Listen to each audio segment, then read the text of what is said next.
all about fun. And bringing tambourines and crazy stuff to their work team, and they actually got their target met because of that fun. And everybody else in the company was like, what? What the heck? Because they were walking around with their tambourines celebrating. Awesome. And I'm sorry, Justin, I've forgotten now what you shared, but here we are. Our theme though is creativity. Yeah, Justin's creativity. was through Toastmasters, right? Oh, yeah, through Toastmasters, and actually getting to know one another in a different spectrum and sharing. So, yeah. Oh, and mine is art. Mine is actual art, slapping paint around, doing finger painting, blowing bubbles, actually creating awesome artwork with people in teams so that they get out of their left brain thinking into their right brain. Awesome. Awesome. I love it. Back there, did you have your hand up before? Oh, Yeah? sure. Yeah, So, you? so my name is Jeremy, and I learned a lot from Don. He does executive coaching, which is awesome because as a student, a lot of our pieces are about coaching executives and leadership and things like that. And what Don was teaching me about is you got to, a lot of the times, get executives who are usually A-type personalities. They have to tap into their emotional side to really understand what the customer experiences when they're making a purchase. And I'm in marketing, but I'm studying design as well right now in the summer, and that's the core of what design is. So that was incredible. Awesome. Thank you. Right here. So I sort of was looking at innovation and trying to figure out like what is it all about, and it's really the whole thing about creating value and not something just incremental, but it's something that adds an extra element. So and it's really the art of the art of possible.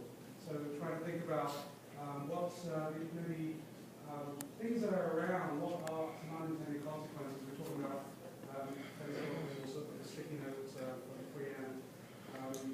And the whole thing about not being afraid of failure, trying to make sure that you try those things, because if you don't try, you're going to succeed. The other thing was looking at, okay, what kind of things would support innovation? So things like crowdsourcing and maybe innovation labs. So Ryerson got one, and actually I'm trying to set one up myself. The other thing is grading and sort of learning continuous engagement. So having the opportunity to actually sort of expand your knowledge and get to know how to be creative, because it's not something that people are taught at in schools. It's really something that needs to be started off at an early stage. I was sort of just adding that my wife was involved in learning partnership, and she was at a Tasmania place with grade twos, and it was an entrepreneurship camp, and they've done this Healthy Express, which is trying to sell juices to the other students. They've raised money for the Trolley It's sort of a combination of entrepreneurship plus innovation. Thank you for sharing. Okay, so next up is going to be Sandy Marshall from Second City.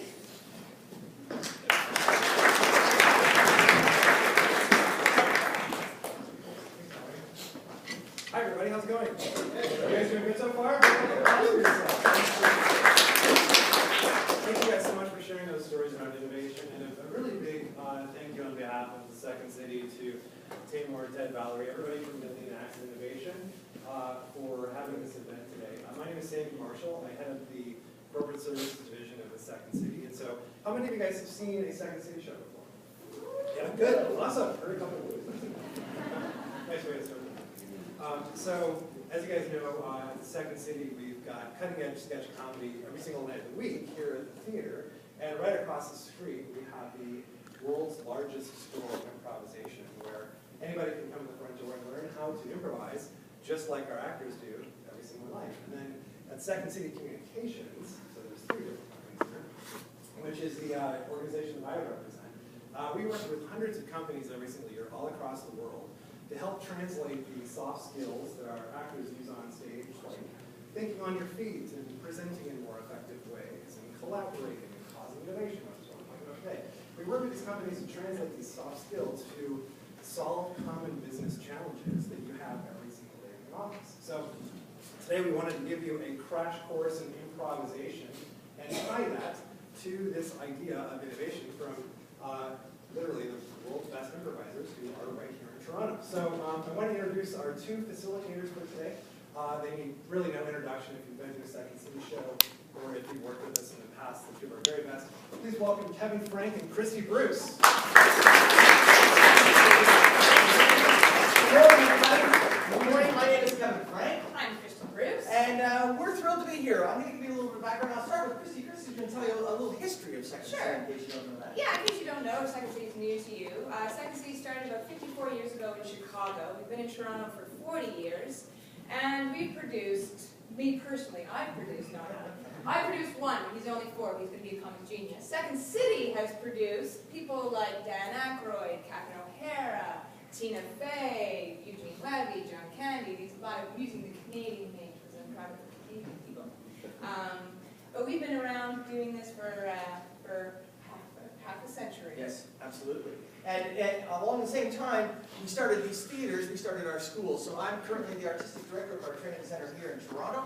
We have over 1,100 students coming through our doors every week to learn how to improvise, or write, or clowning, puppetry, music, all that sort of thing going on. It's a really wonderful creative center.